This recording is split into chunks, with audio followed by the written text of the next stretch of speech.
بنیادی طور پر 7 اکتوبر سے سارا معاملہ شروع ہوا اور حماس کے خلاف، غزہ کے عوام کے خلاف، فلسطین کے خلاف، اور اب یہ پھیلتا پھیلتا ایک پراکسی میں کنورٹ ہو ہی چکا ہے کہ جہاں پر ایران ان کنفرنٹیشن ود اسرائیل اینڈ امریکہ. اب اس ساری صورتحال میں کوئی اینڈ ہے اس کا؟ You an assembly in session ہے، لیکن اس سب کے باوجود اسرائیل پر تنقید کرنے والا، اسے روکنے ٹوکنے والا بھی کوئی نہیں ہے. دیکھیں، ایران تو کسی کی کانفرنٹیشن میں نہیں ہے.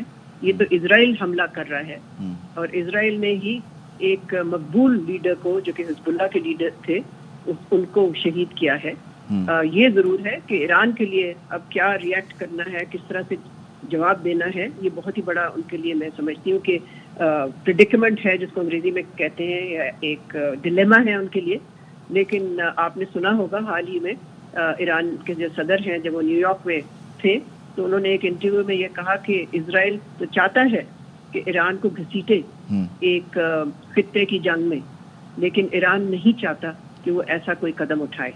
تو اب دیکھنا یہ ہے کہ اس شہادت کے بعد ایران کا کیا رد عمل آتا ہے. مگر میں نہیں سمجھتی کہ ایران کے مفاد میں ہے کہ یہ جنگ اور پھیلے، نہ ہی کسی اور ملک کے مفاد میں ہے. یہ صرف اسرائیل کے مفاد میں ہی ہے کہ جنگ پھیلے اور پھر وہ امریکہ کو اپنے ساتھ ملا کے ایران پہ حملہ کرے.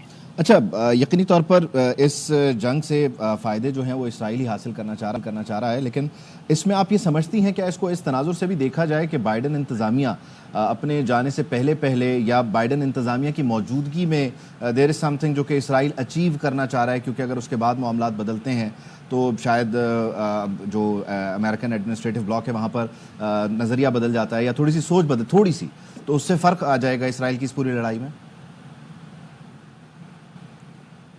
ملیہ صاحبہ،